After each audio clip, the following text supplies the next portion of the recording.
This week, we got some more Comic-Con fallout, and Garry is going to bring us all the news. Because I don't have any.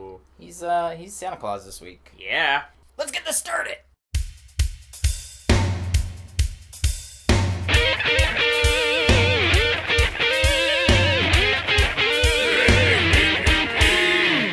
So, Garry, you just came from the comic book store.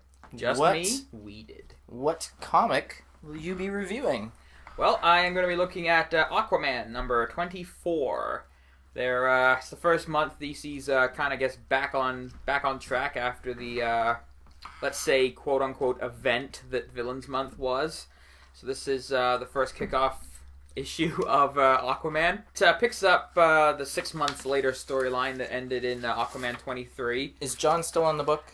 He is. Okay. I believe he's the only credited writer. He's the only credited writer. So I think this might be his last arc. I'm not sure how long this arc's going to be. I can't remember when he jumps off. Yeah, it's coming up though. Yeah. And depending upon where this storyline goes, and if the new writer picks it up and keeps going with it, or if Geoff Johns is allowed, he runs DC. So if he does have time to finish it, I'm probably gonna be sticking with Aquaman because this issue starts off kind of a new wrinkle in the mythology of Aquaman. Mm-hmm. It kind of groundworks a lot like how when they introduced the multicolored lantern corps back in Green Lantern. Yes. There's no multicolored cores there. Of Atlanteans? No. Okay, good. But it's a new element laid on top of the mythos of Atlantis and Aquaman and the Kingdom of the Seven Seas and everything. Cool. It's kind of building in what actually is versus what actually happened and how people see it and that type of cool little history lesson. This is kind of delves into the history of Atlantis as well. You get to see why it sank, what led to it. There's some very nice Greek political intrigue in this as well. Very Caesar-like political intrigue and murders and everything going on in this book as well, which is cool to see because it's kind of neat having that type of regalness shown in the Aquaman books. Cool. Which is nice because they can get away with doing that in the Aquaman books, being kings of Atlantis and all. True. So we learn who the dead king is from the previous issues of Aquaman, why he's angry, and why he's set out to go after Atlantis. I believe he was locked up for forever, though. Forever, ever. In the ice? It's, we get a little explanation of how he got entombed in the ice, what led to it, what led to the destruction of Atlantis. We learn some about the Trench as well, the fish mutated guys from the first arc, which is great. It looks like Geoff Johns had this planned out from the get-go, which is nice to see, and it's kind of another dagger in the heart of him leaving this book. Cool. Because there's so much that he's built up around these 2 years of Aquaman books that I don't want him to leave. Is it 2 or 3? Oh, 24 issues, yeah. Well, with a couple of those skip notes. Couple of points here and there, but still, it's great to see the mythology of Aquaman explored as he's done with the Green Lantern mythology. Yeah. And any time where you get history behind a character, it gets you more invested in the charter. And after reading this, I love Aquaman. Me too. If people don't love Aquaman after reading this issue and don't want to give him a chance, then I don't know what's going to get people into Aquaman. The art is really nice as well. I can't remember too much by Paul Pelletier. Yeah. That I missed the regular artist, but I don't mind him. Yeah, it's still really nice. There's some really great shots of Atlantis. He is the new regular artist. Yeah. So I think he can come into his own, make it his own book. A couple little complaints about the art, very, very Asgard-like. Oh yeah. Reading through this, it looks like a golden Asgard, and his Orin, kind of looks like Thor. Oh yeah. It completely looks like Thor. Other than that, there's one panel which the script calls for a great description. It's a trail of blood in the air behind him, crimson streams ribboning down across the sky. That is a great bit of storytelling, great bit of scripting. Yeah. The panel of art that it's on is just like a little shadowy figure falling out of a window. No bloody streaks in the air. It kind of seems like a wasted opportunity to have a really cool representation of the script. Yeah. So a little bit of weakness in the art there. I'm not sure if this is his first time on the book, but I'm not sure if the layout could have been changed for that panel. But a little bit of a wasted opportunity. If that had been drawn maybe a half page, it would have been a lot better. But overall, with the mythology building, the history of Atlantis we get in this, some cool plot twists and some great revelations, I'm loving this book, and it's a fantastic read. So check out Aquaman number 24. I'm giving it 4 out of 5 for the week. Cool. And he's got a beard now. Oh, does he get in the beard? Bearded Aquaman. I like How long Aquaman. until the hook hand shows up?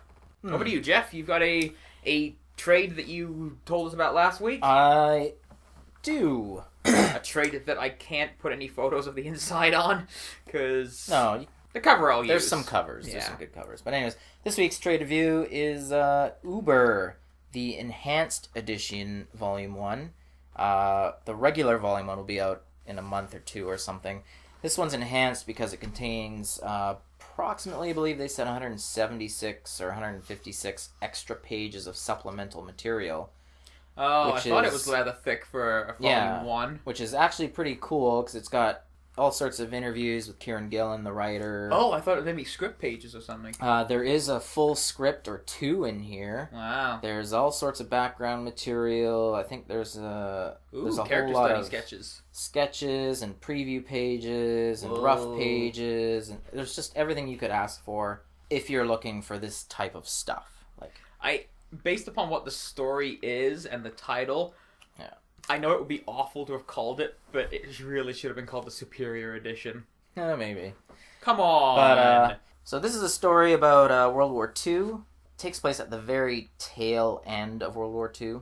Germany seems to have come up with this pretty cool invention called superpowers. And, they invented it! That's right, at least in this alternate history. Mm-hmm. So they have come up with some superpowers that they've obviously... Well, everyone knows they did experiments way back on unfortunate people. And this is how As they called them, not that we're calling them. Yeah. That's how they've discovered powers here. They've tested and perfected their methods. Mm-hmm. It's pretty damn awesome. Mm-hmm. Like, this book does have some blood and gore. I mean, it is a horror book. Yeah. There is no nudity. And coming from Avatar, that's actually quite a surprise. But it's nice, because it seems the way Kieran Gillen is writing this, he's only putting it in if he needs to put it in. There's nothing extra. He's not putting it in just to put it in. Whatever that might be. If it's blood or anything like that. Basically, because it's a World War II book, he's showing the horrors of war because there are horrors. Yeah. He's not showing it just because, well, let's throw this in. He's not doing it gratuitously. Yeah, he's just... Yeah. That's awesome. So it's pretty cool.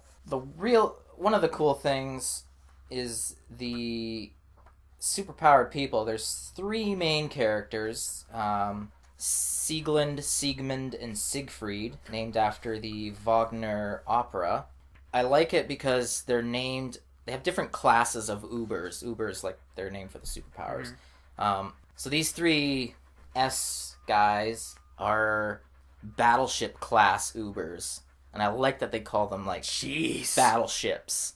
Like, where's the battleship now? Oh, it's on the front line, or over here, or over there, right? Send out Battleship Siegmund. Send out Battleship Siegfried, right? Wow, that's cool. I love that. That's awesome. But unbeknownst to them, on their research team is a British spy, and she gets to a point where she's, like, pretty much had enough. She escapes, goes back to Britain, and they decide to start making their own super people. And theirs are classified as HMH, which is kind of cool. Like, also kind of like a battleship.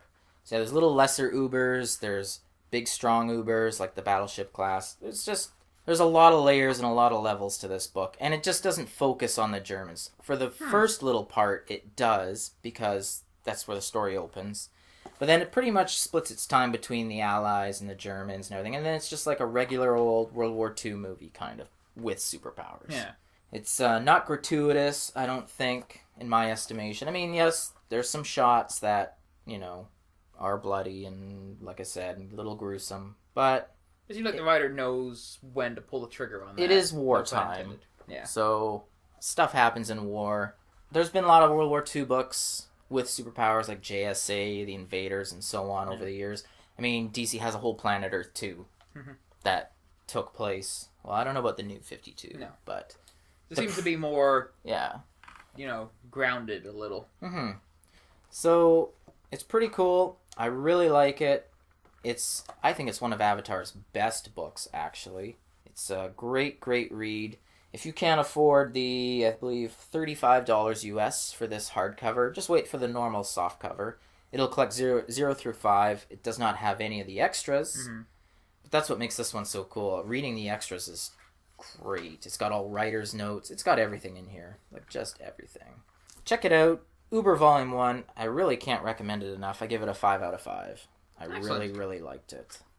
It's time for our PPP, Pendulum Power Panel. It is. From Garry. Yeah. What do you got, Garry? Seeing as I've been rather busy in the last little while, and by busy I mean playing video games, I didn't actually read all my books from last week. So you have a subpar PPP. No, I didn't, because the one book I did finish last night reading had, one of those panels that definitely made me go, Yeah. It was from Superman Batman number 4 by Greg Pak and Jay Lee. We actually get to see the new 52, like Earth 1, I guess we're referring to it as? I don't know. I don't know what they refer to it as. Was it Earth Prime now? Or Earth 1, whatever. How about just Earth? Earth. Our Earth, Superman. We actually get to see him fly for the first time in this book. Oh, because this is early in the history type Yeah, title. It takes place between, the Action Comics run and the Superman relaunch, Superman New 52 issues. Right. So we get to see Superman's first flight. Now, everyone figured that we'd have the mind wipe trope, and the issue plays out like that. So it's going to be interesting to see what happens now in the book, if they're going to acknowledge that is his first flight, and then he remembered that later on or whatever. But seeing him learn and push himself to fly for the first time was really cool. So that's the thing, him flying? Yeah.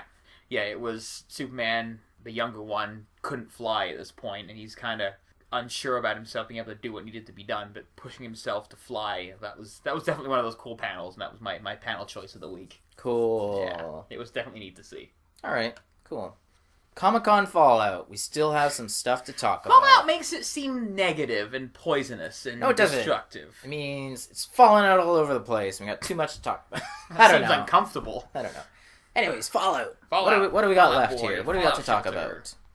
Well, we're going to cover the toy news that came out of New York Comic Con 2013. All right. There was a lot, surprisingly, for a show that's predominantly a comic news. They are comic-based toys. They are, but usually the bigger stuff is saved for Toy Fair. I'm kind of hoping maybe this will be their midway point now type of thing, where they'll use the Toy Fair in February, March. How large will Toy Fair be? True. They both based in New York, so it's easy for manufacturers and that, and people who work in New York and like Hasbro and that, to get their stuff to the shows. Mm-hmm. So Toy Fair is usually March, April, and then this one in October. So it's kind of nice to have two nice little shows to show things off at. All right. So we're going to start off with what is now the Marvel Legends line. As we know it, that line is dead. Okay.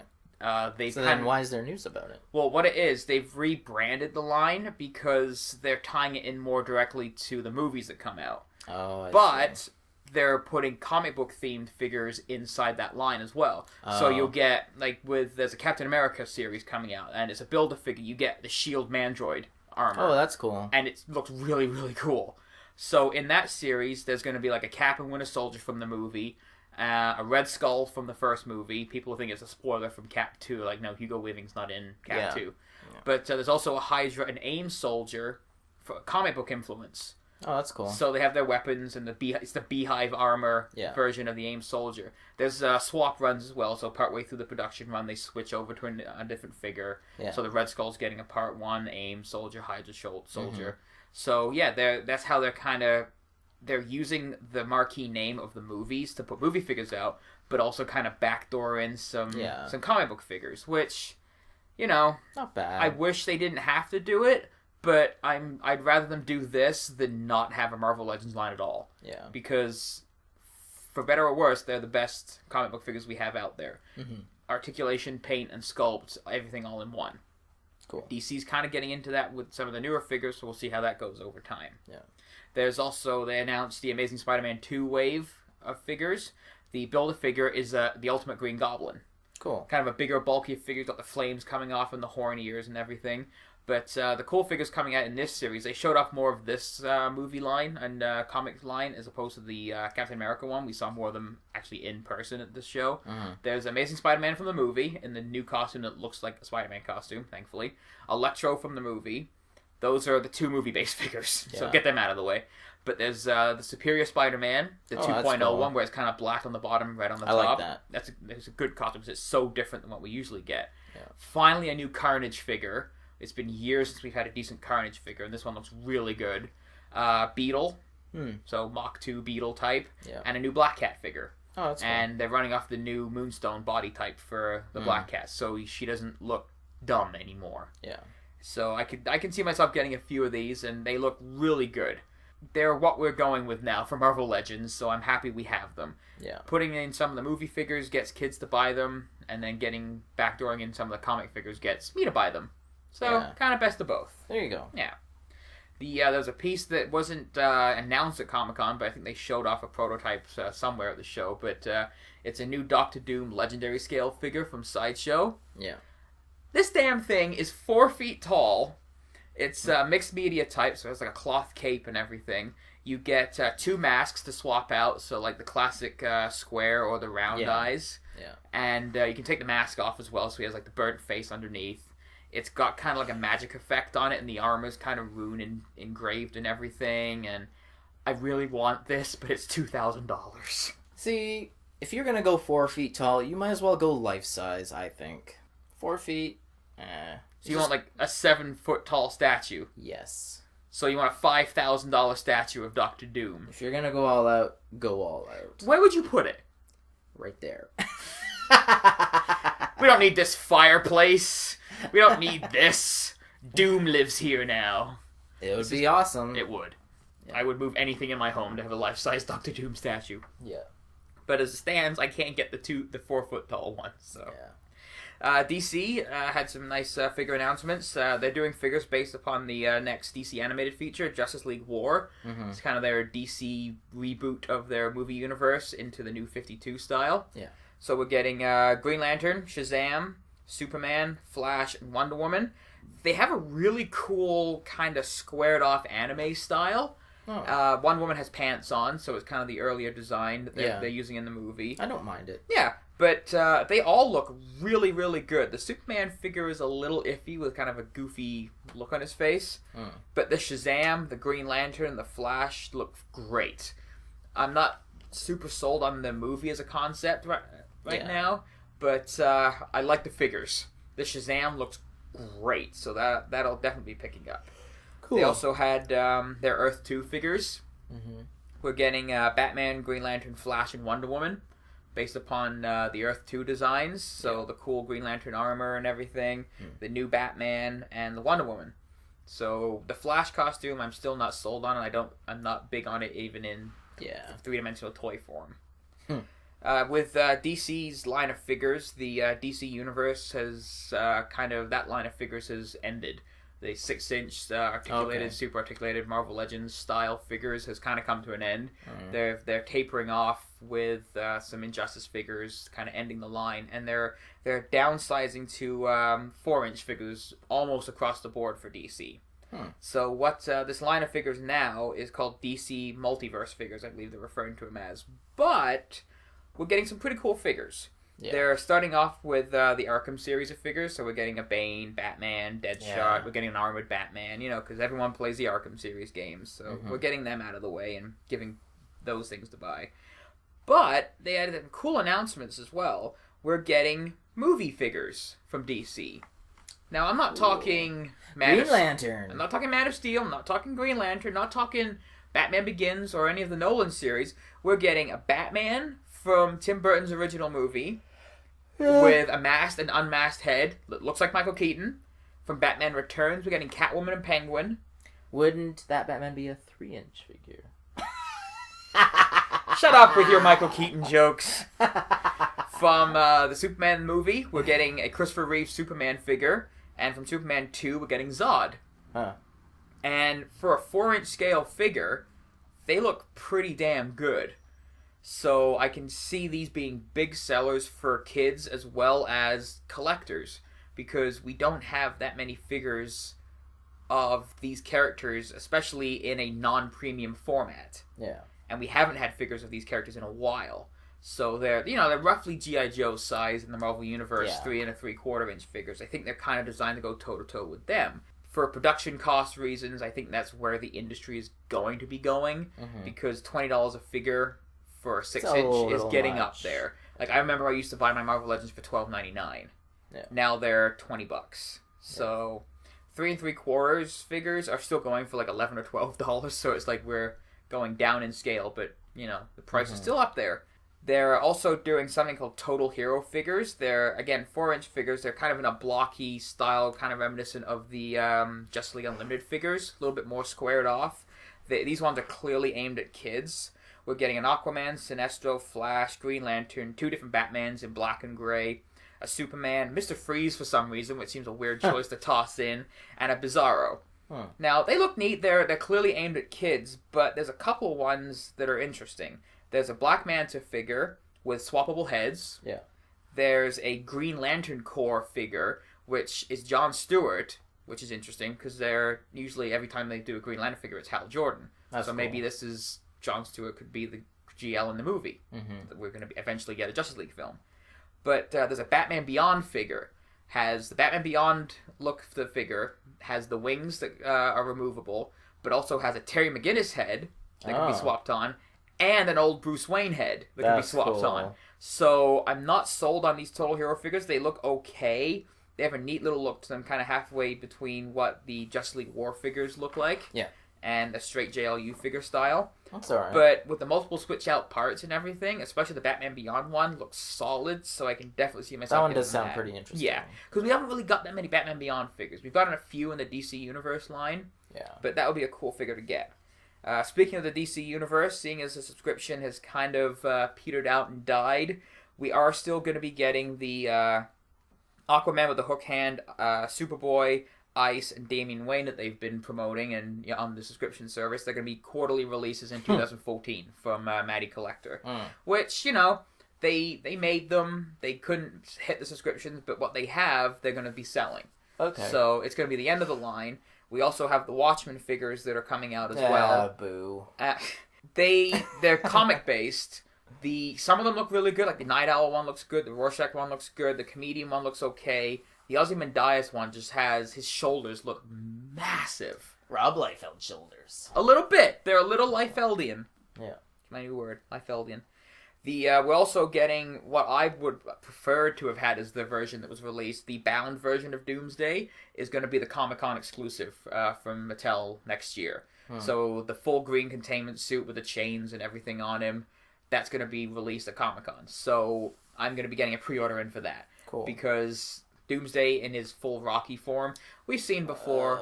I have a figure. It's not in scale, but whatever. So I'm kind of more excited to get a version of that figure I don't have. So Worst I want Superman enemy ever. But he's an important part of the Superman history. So that's Is he though? Yes. Is he? He beat Superman to death. Yeah. They beat each other to death. Say what you will about what happened after the death of Superman.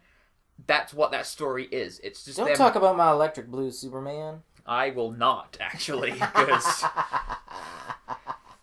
that's one of the things I'm glad they wiped out. Or electric red. Shut up. Even worse. I know. There was a couple of cool things showed off for the Master of the Universe Classics line. Okay. We're getting little mini 2-packs. Oh, that's cool. They released a little He-Man figure based upon the iOS and Android game last year at Comic-Con. These ones are a little smaller, and they explain because it's a price point issue. Petroleum costs more to make the figures. The smaller they do them, the cheaper they can rate them at, so they'll sell more. So there's 3 2-packs that are coming out. They've only announced 2 of them. It's going to be Armored He-Man, like the Battle Armor one, and Merman, and Armored Skeletor, and Mossman. Mossman actually has, like, flocked fuzz on him, like the old school figure, which is kind of cool. So then they haven't released what the other 2-pack is, but if you buy all 3 of the 2-packs, they each come with a little Build-A-Figure piece. Build-A-Figure is the wrong term. It's Build-A-Diorama. It's Castle Grayskull. So it's cool. A little Castle Grayskull with a working drawbridge, little turrets. So you're buying all of them. Yeah. Well, they're going to be little 2-packs. So they'll be like $10. Yeah. So I'm not sure if they're going to be... I think they're going to be in stores. I'll try and get them there. If not, I'll get them from Addy Collector. I'm not nuts that it's the Armored He-Man and Skeletor. Because, I mean, I had them as a kid where you hit the chest and they rotated the battle damage. Yeah. I like the regular ones better. But I'll take what I can get because they look really cool and you build a little Castle Grayskull. Yeah. Kotobukiya has a new line of statues that they showed off. It's based on Eddie Granov's work on the Avengers. It's a 1/10 scale line. They got Hawkeye, Black Widow, Thor, Hulk, and Cap and Iron Man. The only one that was shown off completely finished at Toy Fair was the Black Widow one, and I showed you, and you're like buying it. Yeah. The Hulk one is a little bigger, obviously, but it fits in with the line. The Hawkeye looks great. The Iron Man is going to be in his black and gold armor for Marvel now.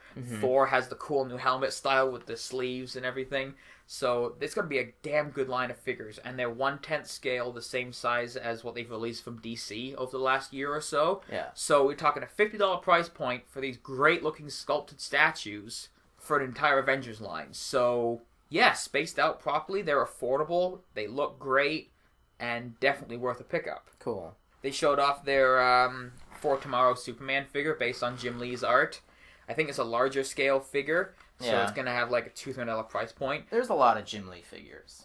There are so few Jim Lee Superman, old 52, I guess, designs. From his Hush series, we were supposed to always get a Superman based upon how he looked in Hush. And I love how Jim Lee drew Superman in that story. Yeah. All we ever got was the Poison Ivy controlled version. There was supposed to be a Superman box set of figures that had like a robot Superman, a version of that Jim Lee Superman without the Ivy control on him, and normalize, but they scrapped it. The box set never came out. So there are very few versions of Jim Lee Superman out there in certain forms. This statue looks great.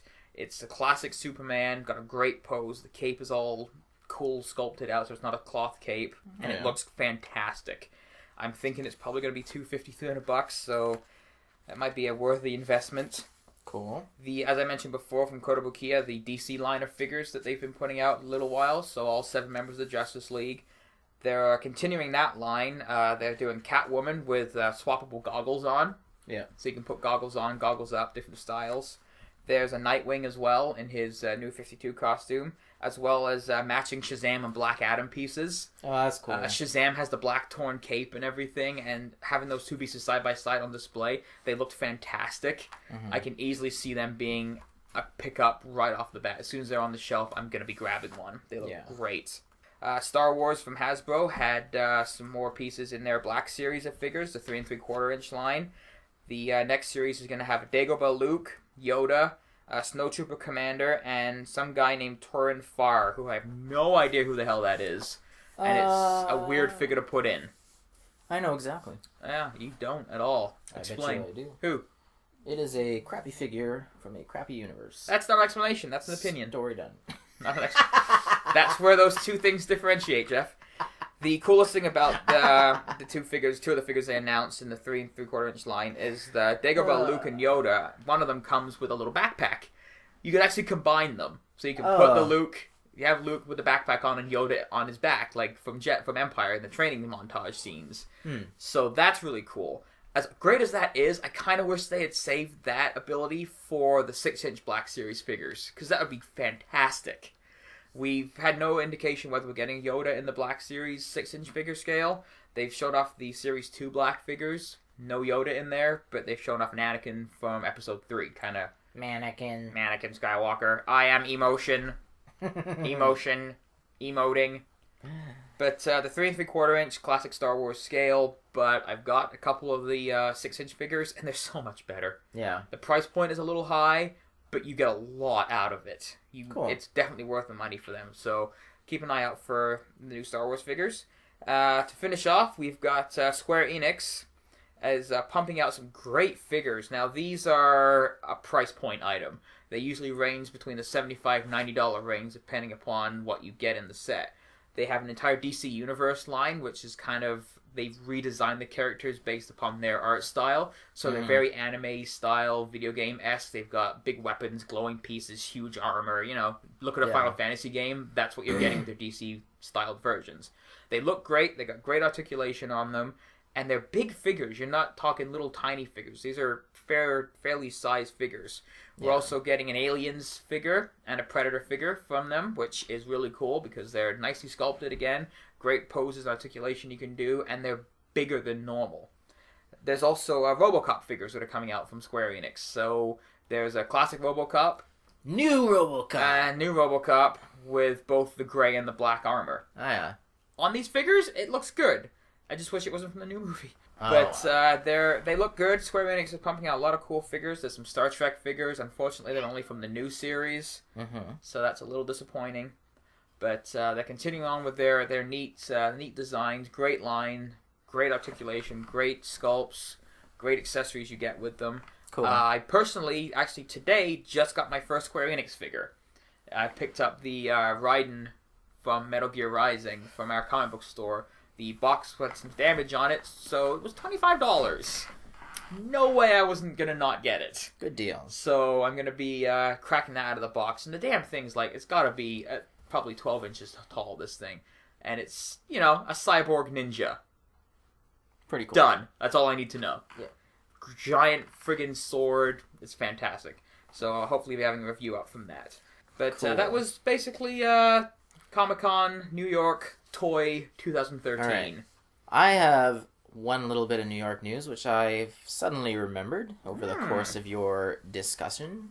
If anyone has it, I want them to send me it, because I can't find it, obviously. That's asking a lot. It is asking a lot, but the postage should be dirt cheap because it'll fit in a letter-sized envelope. There was this cool little mini comic put out in New York this year. I don't know if you heard about it or saw it. And I believe the title is Thanos and Darkseid's Carpool of Doom. Did you hear about this? No, but I want it. Well, too bad I'm getting it. If someone sends it to me. I will give you my address if you send it to me. Please send it to me. Anyways. You're asking a lot. You're asking for A, someone who listens to this show, B, went to Comic-Con. That's right. C, picked up more than one copy. Oh, if it's their only copy, I don't care. I'll take it. That's nice of you. It's a cool little comic. It's got Thanos and Darkseid carpooling. Doom's in the back seat. What? And they're like, I can't remember where they're going or what the purpose is. Does it matter? I think all the pages are actually online if you just Google it. But it's really cool. It's written by Justin Jordan, who does Luther Strode for Image, and he's doing a DC book at the moment, but I don't remember which one. Who cares? It's it is awesome. It is so funny. Is it they're like arguing style, or is it it's cartoony style? It's a little cartoony. It's an independent artist. I can't remember his name at the moment because I just recalled this. I've read it online just by Googling it, but I don't know if that's the complete thing. So I want someone to send me the complete thing because I really want to read this book. It's awesome. It's funny. Congrats to Justin Jordan on one of the best stories of the year, I gotta say. It is amazing. So please send it to me. Make his day, some fan out there. Yes. If you send Geoff this book, I will send you an autographed copy of my last PlayStation 3 game. There you go. It's AC/DC Live. Geoff and I will sign it. That's right. And we'll send it to you in return for your rare copy of a New York Comic Con book. Yeah. It seems like a fair deal. That is a fair deal, I think. Make this man happy. I will put... I don't know what else I'll slip in that case or envelope. Something to make it worth your while. How about a kitty? No. Aww. So yeah, it was a cool book. You gotta Google it. Okay. I'm gonna Google it so hard when I get home. It's so funny. So yeah, check it out, everyone, and please send me one if you can find it. Mm-hmm. You can buy it online, maybe. So, coming up now, we've got Gary's got a subtle rant for his video game. It's rather news. ranty. It's very subtle. It could get not subtle. All right, what are you talking about here? Well, as listeners of the show know, I've been playing a lot of Pokemon. I'm up to about 56 hours so far. 56 real-time life hours, people. Yeah. It's over since Thanksgiving. Life hours. A couple of my friends have more. A couple of my friends have less. All right, continue. So I've been playing a lot of Pokemon. Still haven't got all my badges yet. Also been playing a lot of GTA. The online is kind of smoothed out, so I've been putting some time into the online play. Cool. Which I'm enjoying. I've also enjoyed the online in Pokemon. There is a drastic divide between the type of people that you encounter on both of these games. Well, for instance, one is an adult game and one is a child's game. I will beg to differ. I will beg to differ that there are at least nearly the same amount of people that would be classified as adults playing Pokemon as there are kids. All right. So, now, this is my problem. Just because you can do something... doesn't mean you should? Yes. When playing Or Pokemon... does it? No, it doesn't. When playing Pokemon, they have this neat little system called Wonder Trade. You're a fan of blind boxes. I'm 50-50 on them, because I suck at getting a good figure out of the boxes. Alright. So what you do, if you have a Pokemon that you want to trade away, you can go into Wonder Trade, and you just send it off. Okay. It goes into the ether. Yep. Somebody else, somewhere on this little planet of ours, can be doing the same thing. Send you something back. But you don't know what it is? No idea what it is. Okay. It's complete blind boxing. boxing. If they accept yours, they don't know what yours is. It's no accepting. And you don't know what theirs is. You go into Wonder Trade, and it's like, pick a Pokemon. All this right. one. Sends it away. Find someone, takes theirs from them, gives it to you, takes yours, gives it to them. And if you don't like it, you just trade again, right? Yeah, exactly. You can just keep sending them away. Now... you get a lot of Pidgeys, you get some Caterpies. None of these names mean anything to me. That's fine. So... they're little low-level Pokemon, nothing great. But there are people out there, I've been reading on Reddit, that they're breeding starters. They're breeding Pokemon with giving you items with them. Mm-hmm. They're breeding Mewtwo's and giving them out, and Mews, and tossing them out to people. Okay. Just randomly. Every once in a while they'll be playing the game, like, okay, I'm going to be nice and send things out. Sure. Which is great. So far from Wonder Trade, I've gotten a Bulbasaur. Mm-hmm. I've gotten a level 50 Jigglypuff.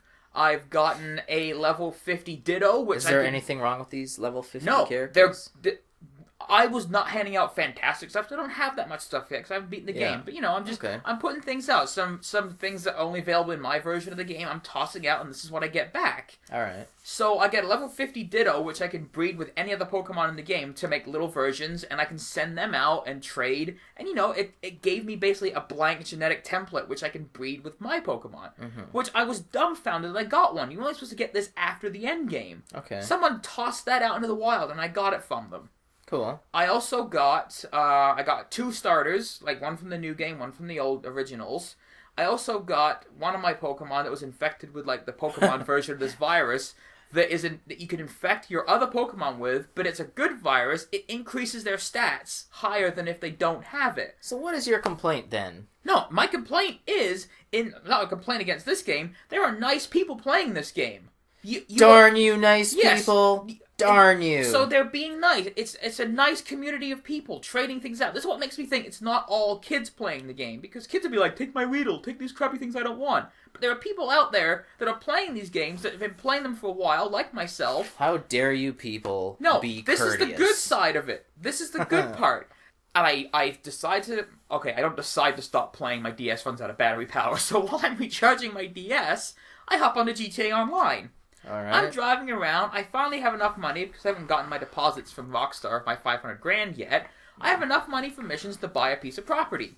Sure. I go buy a garage to store my cars. I stroll up to the sign. I'm reading it to figure out my price point. And some guy just rolls up and kills me for no reason. Did I mention he was in a goddamn helicopter at the time? There was no benefit for him killing me. He's just being a dick. Wrong. There is a benefit. Nope. Pure enjoyment. That's sadistic. If that makes me feel good, that's all that matters. There was no benefit for him doing that. So I died and had to respawn and go back there. If I see a white dot on my radar which indicates another player, I actively avoid that person. That is not how it should be. When I go into a race with somebody, there's something called a GTA race. Yep. Where you get weapons and everything. It's kind of like Mario Kart. They have little power-ups on the track where you can get missiles. The point of them is to use them when you need them. Not the instant the first person picks them up to fire them into the crowd of 8 other racers, thereby creating just like a dogpile of exploding cars, which no one can recover from quick enough to get back into the race. Why? Why the second you get the missiles do you feel you need to blow everybody up? Because it's fun. No, it's not. You die as well because every car is exploding. But it's still fun. How is respawning every 8 seconds fun? Oh, it's fun. The fun is supposed to be in the race. If you're doing a race, let's have a race. Let's compete. have some decency and class when you're playing these games. If I'm strolling around and there's a level 1 character and I'm level 12, I'm not going to be like, nope, kill him or run him over. You are asking for decency and class from a game whose title is Grand Theft Auto. First off, that's a capital crime. Not capital crime. It's a crime. It's a whatever crime. Plus, you have the ability to murder people and blow things up and all sorts of other violent actions. But you also have the ability to dive out of an airplane with people in parachute races, to drive around cities in cars you could never afford, and have general fun in the game. That's the point. But most people have fun doing mayhem. Dicks. Mayhem and causing pain and strife to other people. But it's not real pain or real strife. If I have to go through and try and redo the same thing over and over again because some asshole keeps killing me, that causes me pain, mental stress, and anguish. I'm wasting my time. Then don't play online. It's getting to the point where that's what I might have to do. I feel like I don't want to play half of this game because there are people out there that are just, no, screw everybody else. Then why are you not, in turn, retaliating and going to go and kill them first? Why would I become what I am rallying against? Because fear rules with an iron fist. I play the games, I want to go on, in the missions where you're doing death matches or jobs against other players, I understand the concept of having to shoot and fight against other players. That's fine, that's the point of the match. If I'm doing a race, a strict plain race where there's no weapons involved, if I'm making a turn, what is the purpose of driving into me at full speed? You're hindering yourself more so. Why not try and pass me, draft me, use skill? Because crashing is fun. Oh, it's so annoying. You're ruining the concept of the game. I don't believe so. The whole concept of the game is to create destruction, essentially. But it's also a game to have fun and enjoy the time that you're playing it. Well... And, level your character maybe you're just a bit too sensitive. It's such a contrast. You have nice people doing nice things in one, and just people who are strictly out to cause you grief in the other. This is why I am sick and tired of playing like the Battlefield gray materialistic pew-pew shooters. Because the bulk of the people you run into, that is their only goal. I used to know a guy who would play online, and I don't remember what game. Maybe it was a previous Battlefield or whatever. But, all he would do for hours on end was just sit there and snipe off people. Yep. For hours. Yep. I thought it was hilarious. That is not an enjoyable part of the game. But it is for him. Oh, there's so much more that people could be doing in that game. And it's frustrating. You're frustrated. But your point of don't play online, it's getting to that. And if this attitude keeps going on to the next gen systems... Oh, it will. It will. It totally will. For the past 10 years. It totally will. I'm hoping Xbox's whole, if you're a dick, you play with dicks. But the whole, if you're a bad player, all you will be playing with is bad players. GTA tries that with the good player bonus. Yeah. If you're not an ass to people, you get rewards. Yeah. But I've been treated like an ass in this game. I've gotten nothing for being a good player so far.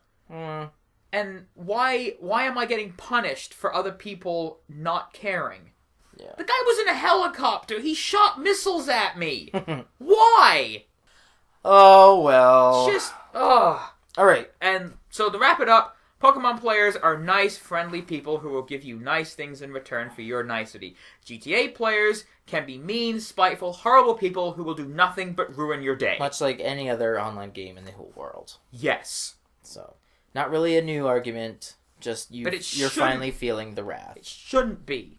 So, I'm done. Now that that's over, we are going to give you just a tiny bit of internet news and news in general, and I think that's going to be it, probably. So, did you, that Superman-Batman film is already filming? I heard that. Yep.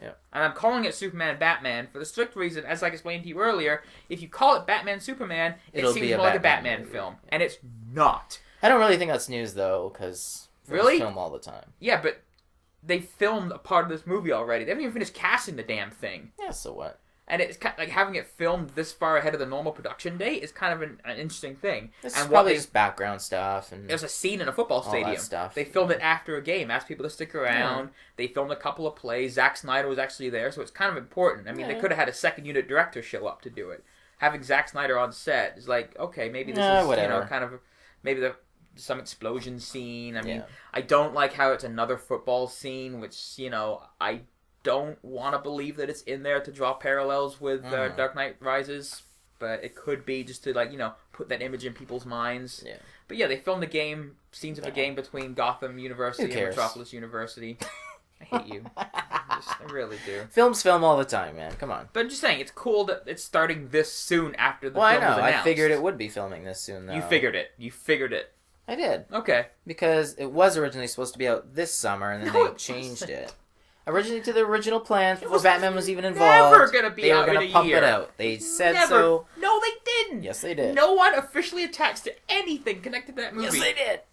No. Anyways, continue onwards. No. What do we got next? See the Captain America 2 poster? It's just a poster. Him standing there with a shield. Who cares?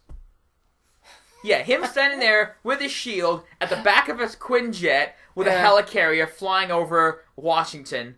Yeah, really dull. It's just him standing there. Yeah. You know what a teaser poster is, right?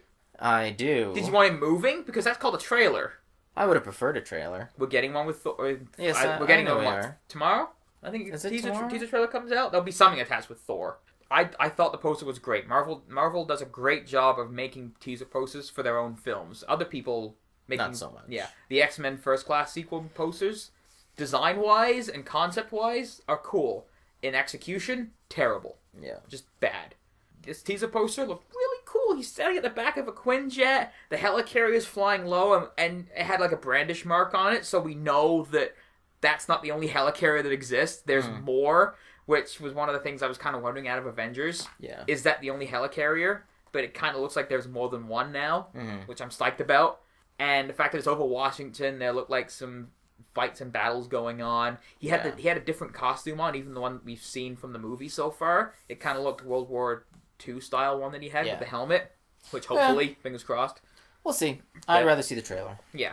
Speaking of trailers, Day of the Doctor.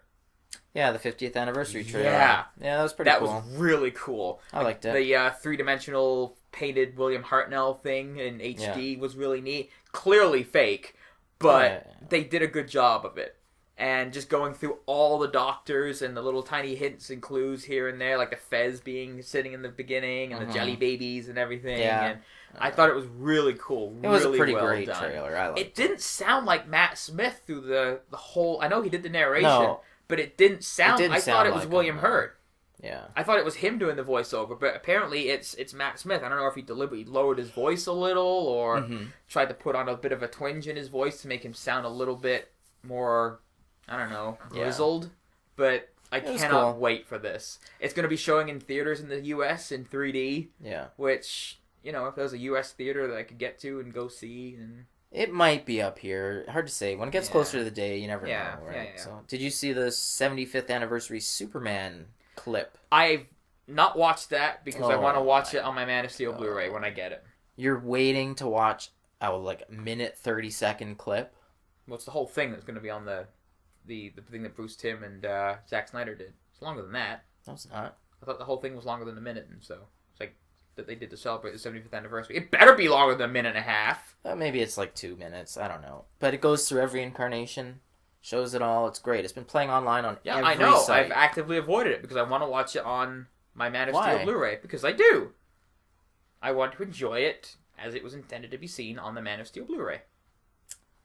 That is ridiculous. It's a 2-minute cartoon. That's fine, but it's by Bruce Timm.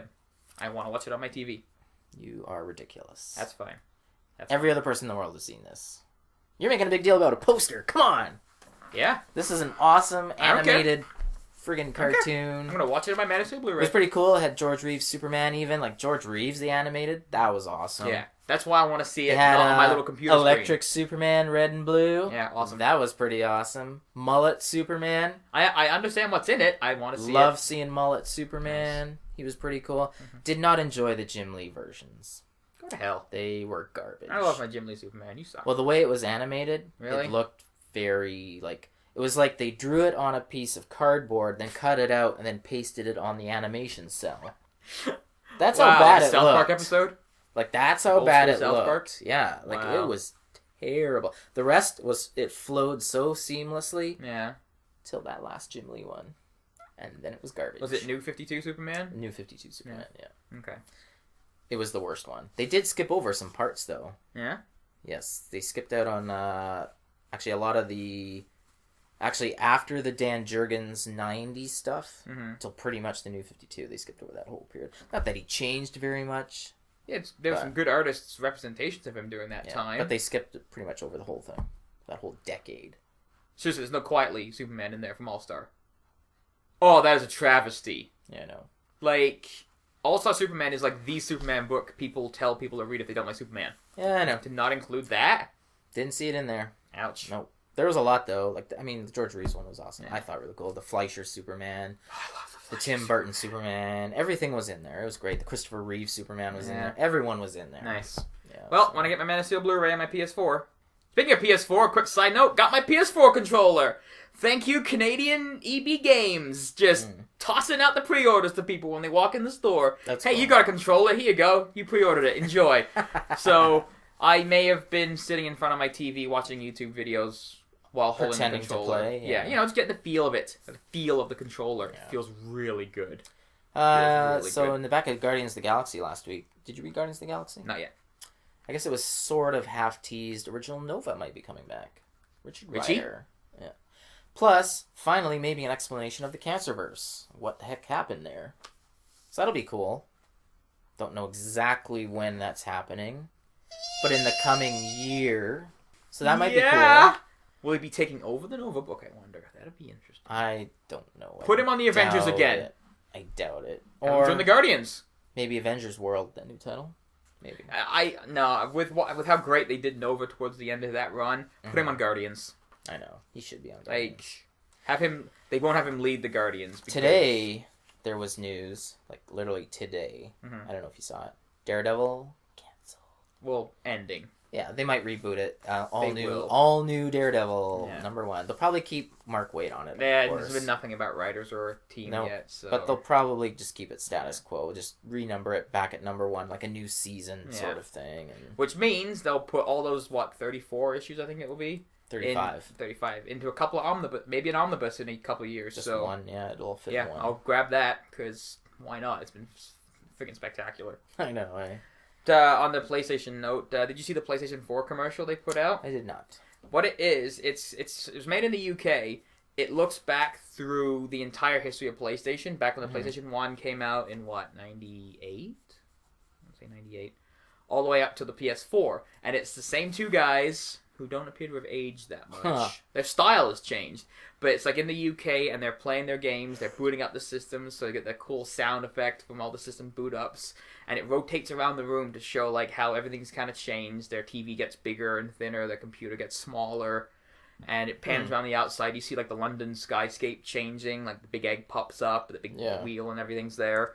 And it's a really cool commercial. It's very nostalgia-filled. Like they have voice clips of popular games playing over it. Sure. So they've got like some Metal Gear Solid sounds and some Final Fantasy stuff at the beginning. And it's a really well done commercial. The Microsoft commercials have been okay, but Sony's been nailing it with the marketing on the PS4. And just the design and style of the system I'm looking forward to. I can't wait to get a hold of it, and I'm just going to be like waiting by the door every day after I get my Amazon ship notice. So I'll just like grab my chair from downstairs and just put it by the door with it open, just wait to see the UPS truck drive by. Like, is that it? Is that it? Yeah.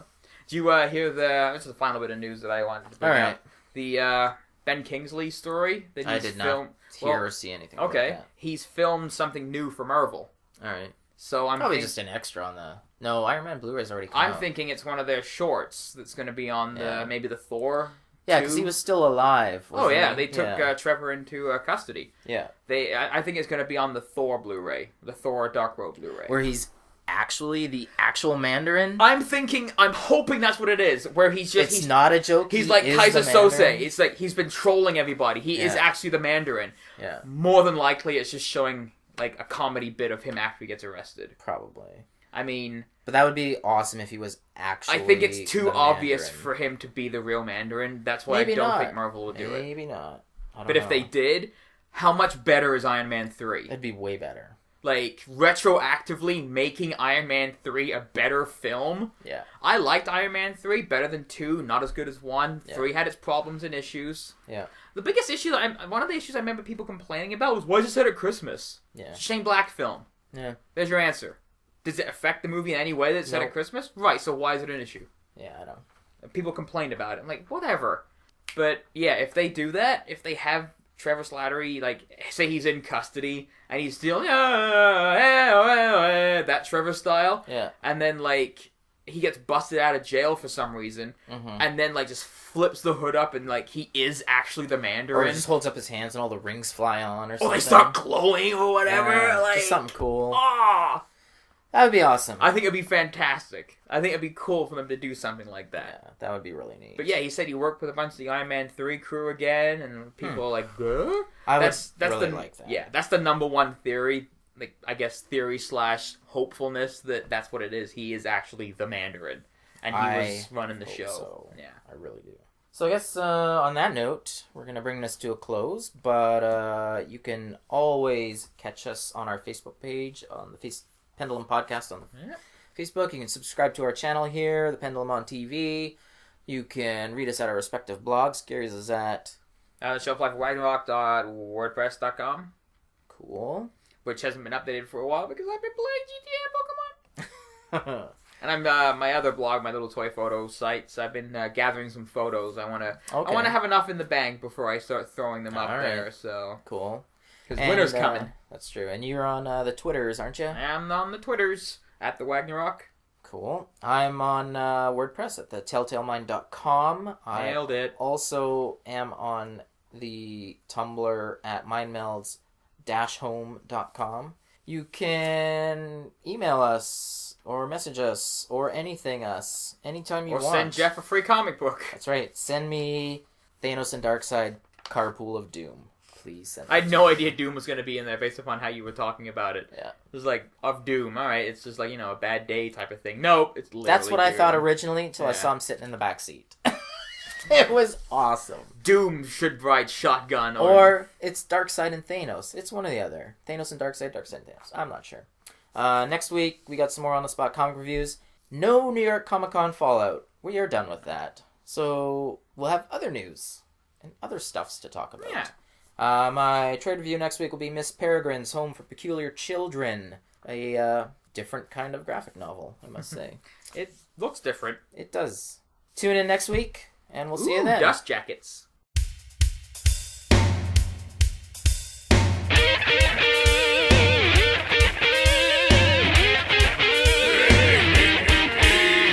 Oh, she's got a mouth in the back of her head.